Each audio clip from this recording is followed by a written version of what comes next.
नमस्कार।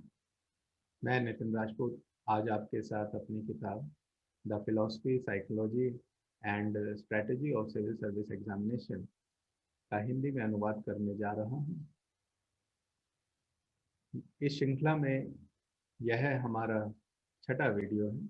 हमारे पिछले वीडियोस देखने के लिए आप हमारे Facebook page Nitin Rajput IAS पर जा सकते हैं और हमारे यूट्यूब चैनल नितिन राजपूत को फॉलो कर सकते हैं। पिछले वीडियो में हम चर्चा कर रहे थे टिप्स फॉर प्रीलिम्स, माने प्रीलिम्स एग्जामिनेशन में हमें कौन सी बातों का ध्यान रखना पड़ता है।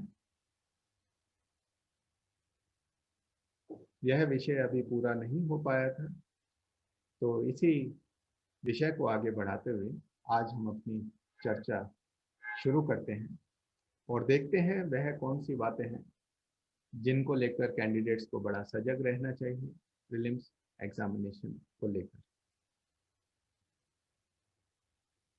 प्रीलिम्स की तैयारी करते वक्त कैंडिडेट को नोट्स जरूर बनाने चाहिए, पर ये नोट्स बनते कैसे हैं, नोट्स बनाने का तरीका क्या है।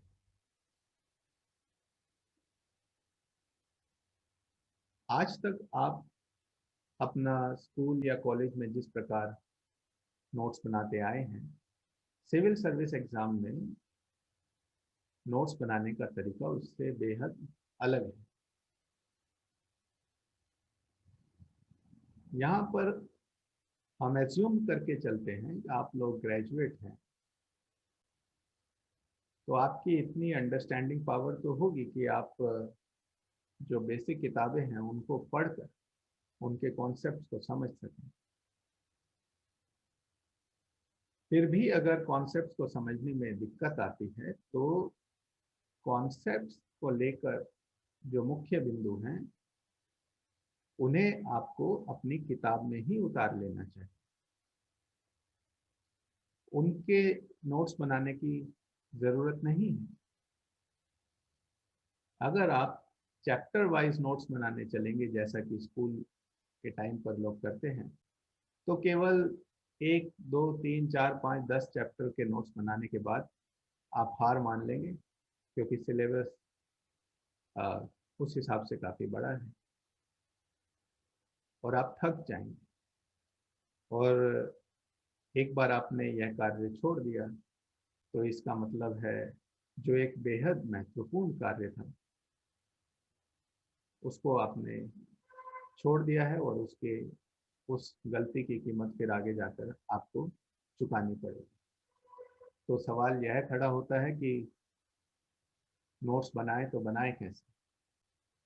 तो उसका जवाब यह है कि सिविल सर्विस एग्जाम में नोट्स बनाने के लिए आपको फैक्ट्स को कॉन्सेप्ट से सेपरेट कर लेना चाहिए। नोट्स केवल फैक्ट्स के बनते हैं। फैक्ट्स माने तथ्य, केवल तथ्यों को उठाकर आपको अलग कर लेना चाहिए। इसके दो फायदे होंगे। एक तो यह है कि जब आप किसी विषय को पढ़ रहे हैं तो आप उस विषय को समझने पे ज्यादा ध्यान देंगे, तथ्य को याद करने पर नहीं। और एग्जामिनेशन 2 महीने बाद 4 महीने बाद है, अभी वो तथ्य का रट्टा लगाने से क्या फायदा। उसको डेफिनेटली आप एक बार देखेंगे जरूर, लेकिन उस तथ्य को अलाउ नहीं करेंगे कि वह आपके आपको परेशान करे, वह विषय समझने में आपके लिए परेशानी खड़ी करे। आपको यह अलाउ नहीं करना। आपको बैठकर चीज़ों के रट्टे नहीं लगाने हैं, उस वक्त कॉन्सेप्ट समझने पे ज़्यादा ध्यान देना है। और फैक्ट्स यह इसका पहला इस इम्पोर्टेंस है, पहला एडवांटेज है। दूसरा एडवांटेज होगा कि जब आपने फैक्ट्स अलग कर लिए तो अब आप एग्जामिनेशन से जस्ट पहले 2-3 दिन की बात है, आप ये सारे फैक्ट्स को याद कर सकते हैं, क्योंकि आपने बिल्कुल ताज़ा ताज़ा इनको याद किया होगा, तो वे फैक्ट्स सारे आपको आसानी से याद आ जाएंगे एग्जामिनेशन हॉल में। और यही जो सही तरीका है नोट्स बनाने का प्रिलिमिनरी एग्जामिनेशन को लेकर। मेन एग्जामिनेशन को लेकर नोट बनाने का एक अलग तरीका है, उसके लिए हम आगे चर्चा कर सकते हैं। अगर आप हमें फॉलो कर रहे हैं और मान लीजिए वह विषय रह जाए तो हमें याद दिला दीजिएगा, मैसेज कर दीजिएगा। मेन एग्जामिनेशन के लिए नोट्स कैसे बनाए जाते हैं इसको हम अलग से डिस्कस करेंगे। अगली जिस बात का आपको ध्यान रखना है प्रीलिम्स एग्जामिनेशन को लेकर, वह यह है कि सब्जेक्ट का सिलेबस तो वही रहता है, सब्जेक्ट की बुक्स तो वही रहती हैं, लेकिन करंट अफेयर्स जो है हर महीने आपका अपडेट हो जाता है। तो आपका एग्जामिनेशन जैसे जून में है, तो आपको जून में भी मई का करंट अफेयर्स आपके सामने आएगा, मैगजीन आपको लेटेस्ट वो 1 महीने का वो भी तैयार करना है। मई में उससे पहले वाला आपके सामने है, अप्रैल का, वो भी आपको तैयार करना है। तो करंट अफेयर्स क्योंकि नया आपके सामने आता जा रहा है, और आप जानते हैं कि जो फर्स्ट रीडिंग है वह ज़्यादा समय लेती है, सेकंड रीडिंग कम समय लेती है, थर्ड रीडिंग और कम समय लेती है।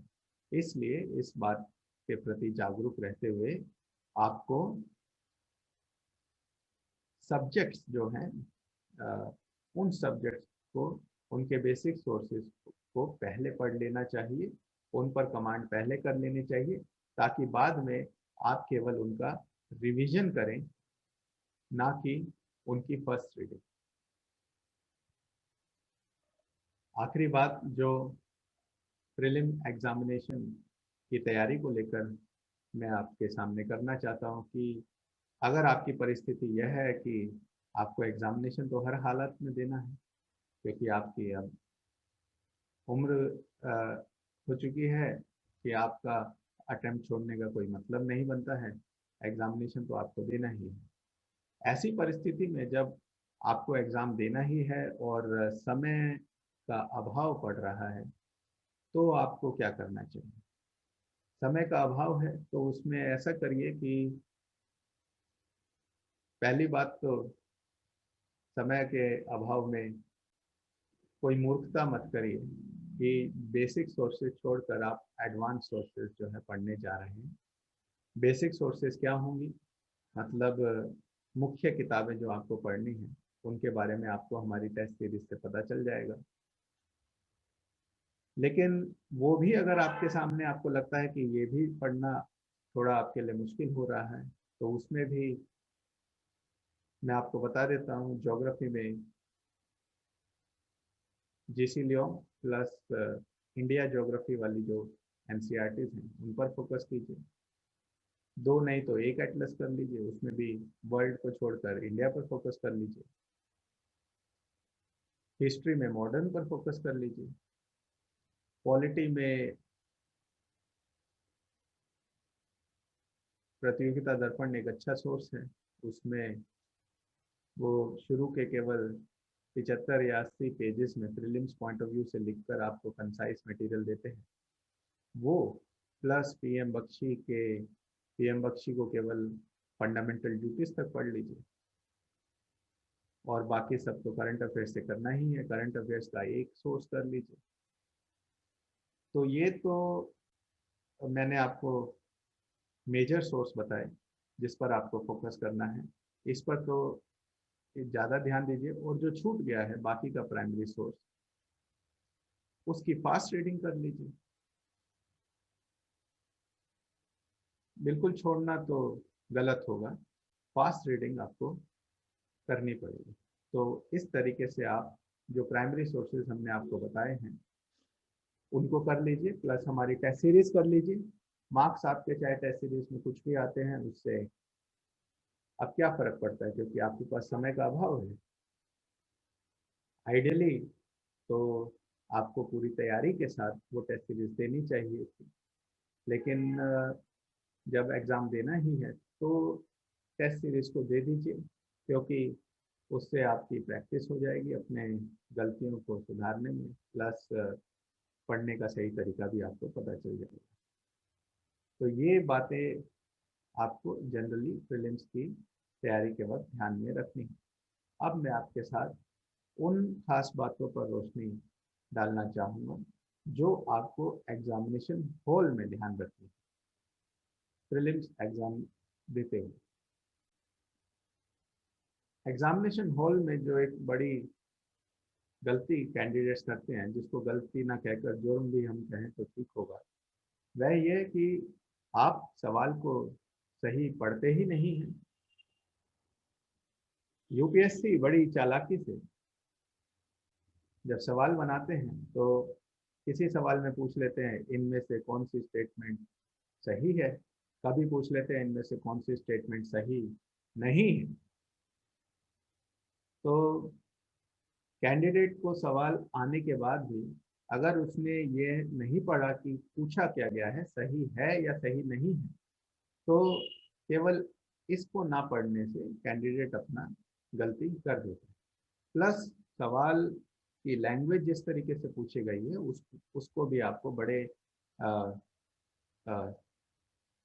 ठंडे दिमाग से आपको पढ़ना चाहिए। थोड़ा सा हिंट आपको देंगे कि इस एग्जामिनेशन का नाम भी जनरल स्टडीज है और क्वेश्चंस जो पूछने की अप्रोच है वो भी जनरल ही है। ज़्यादा दिमाग लगाना हानिकारक होता है। जनरल अप्रोच के साथ जितना जाएंगे उतने ज़्यादा सवाल आप ठीक कर पाएंगे। रिसर्चर मोड, एक्सेप्शनल मोड में जितना दिमाग चलाएंगे उतना गलती हो जाती है। तो देखिए, आपने अगर कोई चीज़ पढ़ी है, रिसर्च होती है तैयारी के वक्त, एग्जामिनेशन हॉल में रिसर्च नहीं होती। आपने अपनी तैयारी के वक्त आपने मेहनत करी है, आपने अपना एरिया वाइड रखा है, तो वो डेफिनेटली अब वो रिसर्च का विषय थोड़ी रह गया। आपने पढ़ा था, आपके सामने है चीज, वह रिसर्च नहीं है। लेकिन जो भी आपने तैयारी करी, जो भी आपके पास ज्ञान है, अब आप उसी ज्ञान के आधार पर उस सवाल को हल करने की कोशिश कीजिए। और ज़्यादा चांस इसी बात का है कि जो अगर आपने कमांड करी हुई है बेसिक सोर्सेज पर, तो आप सवाल ठीक कर लेंगे जनरल अप्रोच में। मतलब सिनिक जो एक वर्ड है, मतलब ज़्यादा नेगेटिव होने की ज़रूरत नहीं है। नेगेटिव वाले उतने वो देखिए होता क्या है, आपको कई बार लगता होगा, लेकिन सवाल जो है जैसे आप लोग तो अब ये जनरल स्टडीज़ के लिए ही इन सब्जेक्ट्स को पढ़ रहे हैं, लेकिन जिसका विषय वह ऑप्शनल सब्जेक्ट रहा है, जैसे मान लीजिए ज्योग्राफी की बात करें, एक कैंडिडेट है जिसका विषय ज्योग्राफी ऑप्शनल सब्जेक्ट है और ह्यूमन रेस से संबंधित कोई सवाल आ गया, या फिर अर्बन ज्योग्राफी से संबंधित कोई सवाल आ गया, तो ऑप्शनल सब्जेक्ट वाले ने तो उसको वहाँ पढ़ा है ना, उसके लिए वो कोई रिसर्च का या ज़्यादा टेढ़ा सवाल नहीं है, सीधा सीधा सवाल है, वह कर देगा उसको। और आपके लिए इसलिए वो परेशानी क्रिएट कर रहा है क्योंकि आपने उस चीज़ को पढ़ा नहीं। या वो सवाल आया था गांधी और मार्क्स से संबंधित, तो जिसने पॉलिटिकल साइंस में पॉलिटिकल थॉट को ढंग से पढ़ा है वह भी उस सवाल को कर देंगे। आपने क्योंकि उनको पढ़ा ही नहीं कार्ल मार्क्स को, आप कैसे कर देंगे उस सवाल को? तो इसलिए वो आपकी रेंज से बाहर इसलिए जा रहे हैं क्योंकि आपने उसको पढ़ा नहीं। आप अपने दायरे में ही रहकर जो आपके दायरे में आते हैं सवाल, उन सवालों को जनरल अप्रोच के साथ अपनी नॉलेज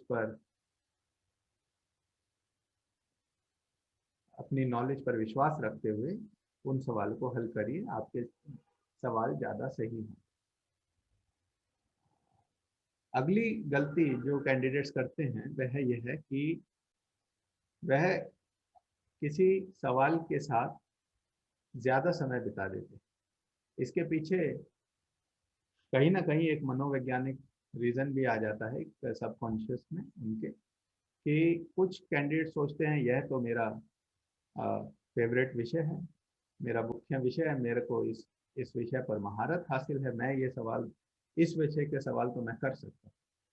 ऐसी अप्रोच के साथ वहाँ मत जाइए। सारे सवाल आप ही के हैं, आप सभी विषयों की तैयारी करके गए हैं। अब हो सकता है कि जो आपका बड़ा मुख्य विषय रहा, जिसकी आपने ज़्यादा तैयारी करी, उस पर टफ सवाल पूछ लिए जाएं और जो बाकी विषय थे उनके आसान सवाल आ जाएं। तो इसलिए अपने ऐसी कोई धारणा मत बनाइए अपने लिए, और केवल आसान सवालों को पहले देखिए, पहले राउंड में आसान सवालों को करिए और मुश्किल सवालों के लिए सेकंड राउंड में वापस आइए, तब उनको अटेम्प्ट कीजिए। अगली गलती जो कैंडिडेट्स करते हैं वह है गैस वर्क। गैस वर्क को आम भाषा में जो बोल देते हैं तुक्का मारना। तो देखिए, यहाँ तुक्का नहीं चलता है, यहाँ पर जो पेनल्टी है बहुत हैवी है, 1/3 पेनल्टी है, एक तिहाई नेगेटिव मार्किंग में आपके पास स्कोप नहीं है कि आप ये गैस वर्क करें। तो अपने इस गैस वर्क को आपको रोकना पड़ेगा। इसकी थोड़ी और गहराई में जाकर इसका एक और कारण है, कैसे हो जाता है गैस वर्क। आप तो नहीं चाहते गलत मारना। तो होता यह है कि एक एक सवाल में 3-3 स्टेटमेंट होते हैं, 4-4 स्टेटमेंट होते हैं।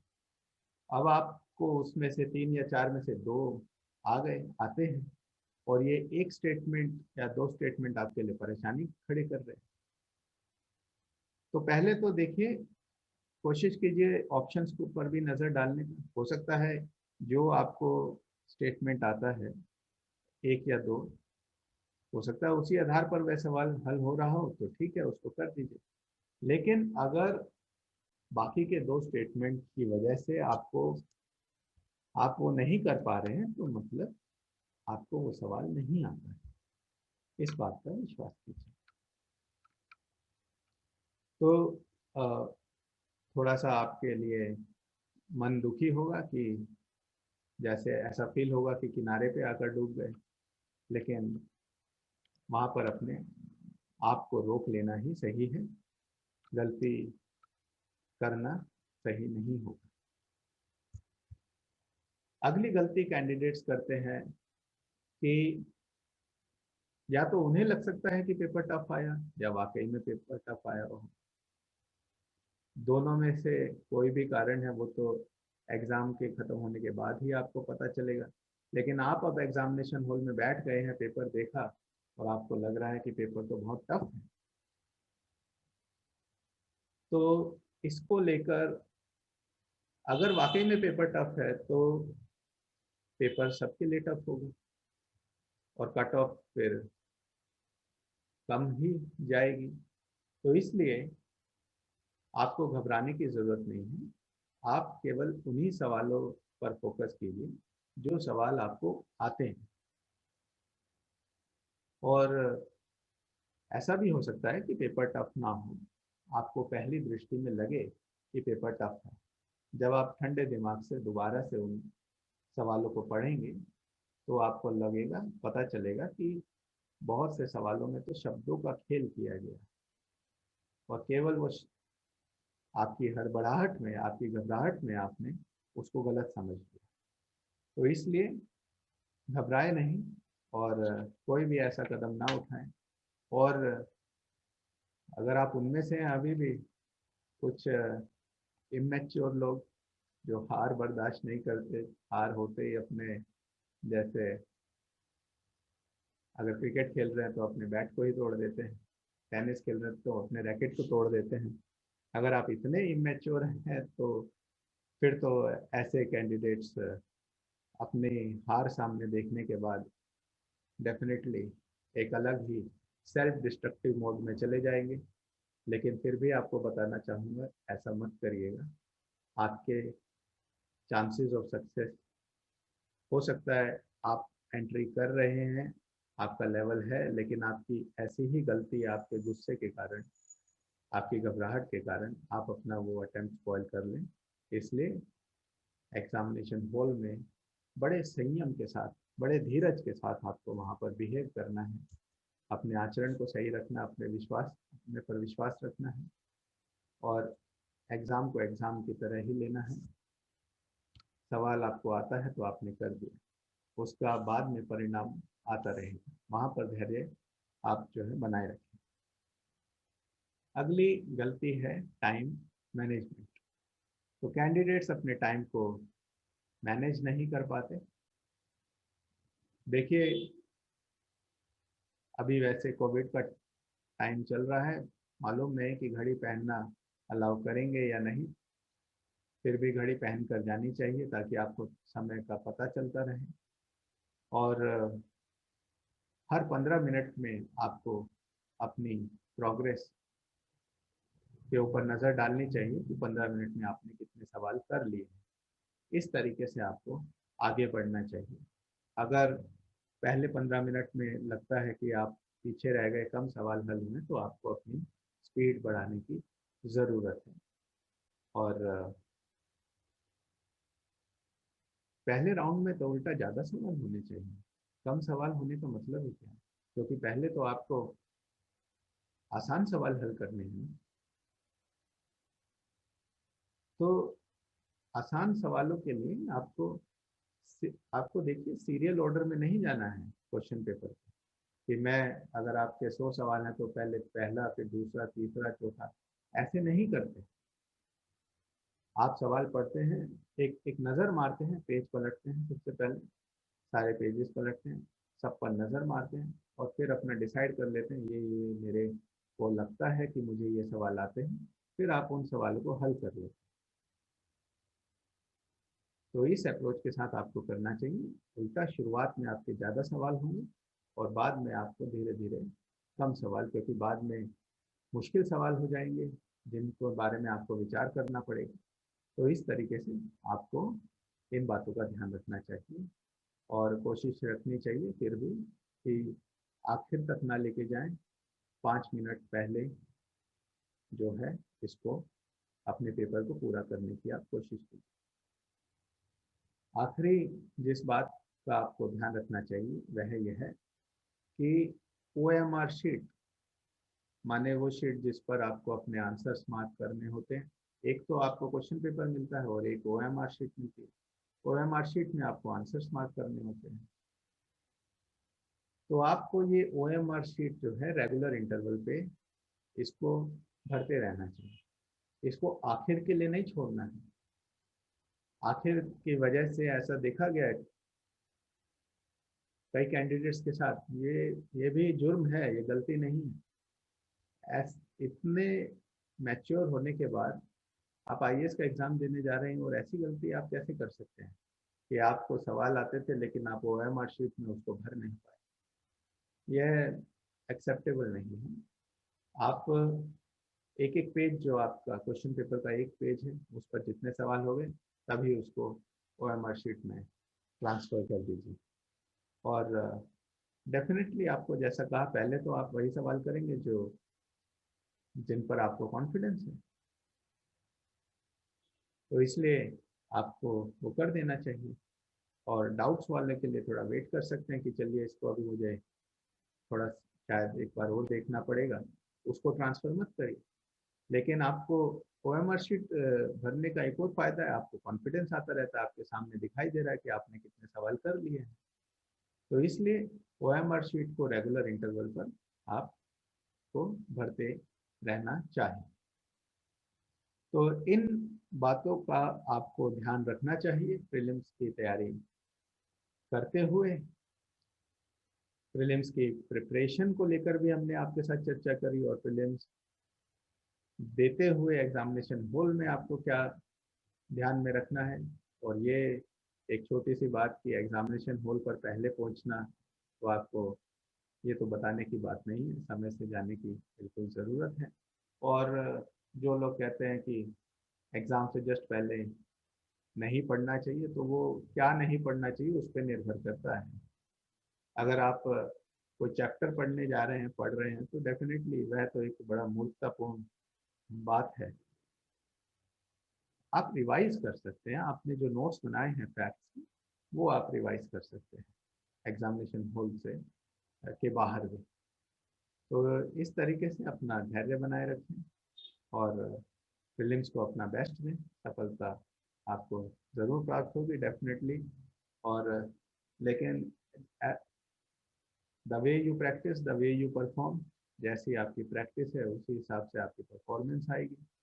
असली जो सक्सेस है वो दरअसल आपके प्रैक्टिस से स्टार्ट होती है। आप ट्रेनिंग कैसे लेते हैं, आपकी ट्रेनिंग सही है तो आपको सफलता भी मिल जाएगी। चलिए, आपकी सफलता की शुभकामनाएं करते हुए सिविल सर्विस एग्जामिनेशन में भी और आपकी ज़िंदगी में भी अपने लिए लक्ष्य को छोटा मत करिए सफलता हासिल करने के लिए। अब ये लक्ष्य काफ़ी ऊंचा दिखाई देता है सिविल सर्विस एग्जामिनेशन, लेकिन जो ज्ञान यह आपको देकर जाता है वह ज्ञान अ, आपको बाकी लोगों से अलग करता है, आपकी ज़िंदगी में भी बदलाव लाएगा।